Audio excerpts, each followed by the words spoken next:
Assalamualaikum teman-teman. Kali ini kita akan membahas mengenai filsafat pendidikan. Materi ini disusun oleh Muhammad Zaki Asy-Syafi'i, Muhammad Rafli Putratama, Naila Dinda Aprilia, Adelia Makfirah Hapati, dan Ahmad Syarif Hidayatullah. Pengertian dan tujuan filsafat pendidikan. Filsafat pendidikan adalah studi ilmiah yang mempertanyakan esensialitas dan implementasi pendidikan. Ini melibatkan analisis kritis struktur dan manfaat pendidikan serta memikirkan permasalahan-permasalahan terkait seperti tujuan, relasi antara pendidik dan siswa, dan metode pembelajaran. Filsafat pendidikan berusaha menjawab pertanyaan tentang kebijakan pendidikan, sumber daya manusia, teori kurikulum, dan aspek-aspek pendidikan lainnya demi perkembangan pendidikan yang optimal.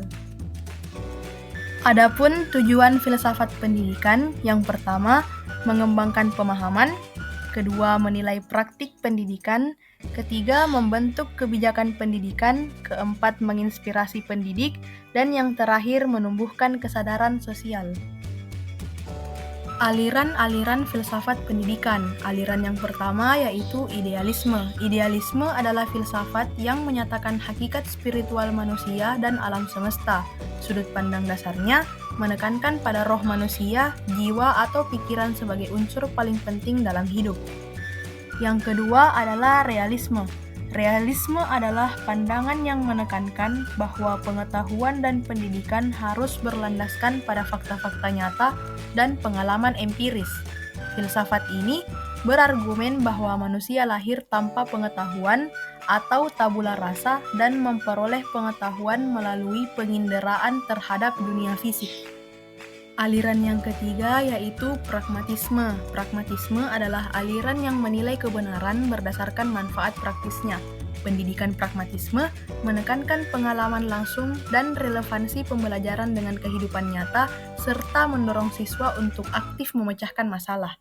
Yang keempat, perennialisme. Perennialisme adalah pandangan yang menekankan pendidikan berdasarkan ide-ide abadi dan kebenaran universal, dengan fokus pada pengajaran nilai-nilai moral dan intelektual yang telah teruji sepanjang sejarah. Yang kelima yaitu esensialisme. Esensialisme adalah aliran yang menekankan pentingnya nilai-nilai inti dan budaya yang telah teruji oleh waktu, serta berfokus pada pengajaran pengetahuan dan keterampilan esensial bagi siswa.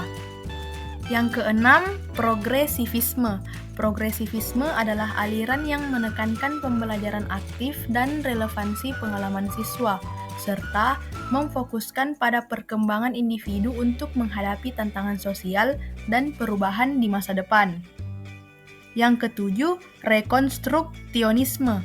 Rekonstruksionisme aliran yang berfokus pada perombakan tatanan pendidikan untuk menciptakan perubahan sosial.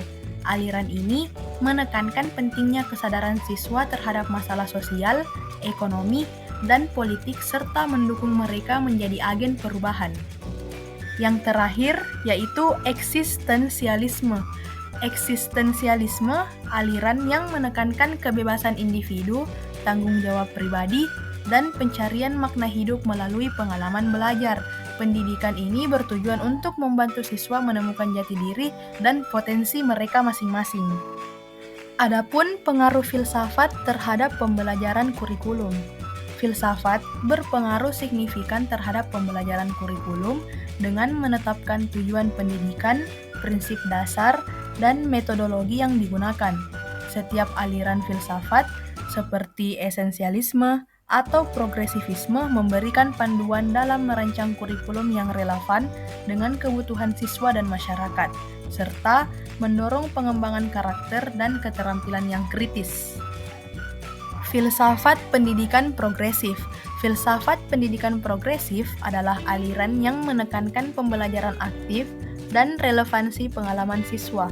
Fokusnya adalah pada pengembangan kemampuan individu melalui pengalaman langsung kolaborasi dan pemecahan masalah.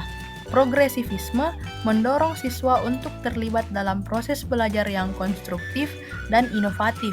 yang menjadikan pendidikan sebagai alat untuk perubahan sosial dan kemajuan. Adapun implikasi etis dan moral dalam pendidikan. Implikasi etis dan moral dalam pendidikan mencakup tanggung jawab pendidik untuk membentuk karakter siswa, menanamkan nilai-nilai kejujuran, keadilan, dan empati. Pendidikan harus menciptakan lingkungan yang menghargai keragaman, mempromosikan perilaku baik, serta membantu siswa memahami konsekuensi dari tindakan mereka dalam konteks sosial dan budaya yang lebih luas. Sekian penjelasan ringkas mengenai materi filsafat pendidikan dari kami. Semoga materi ini bermanfaat untuk kita semua. Terima kasih telah menonton. See you. Yes.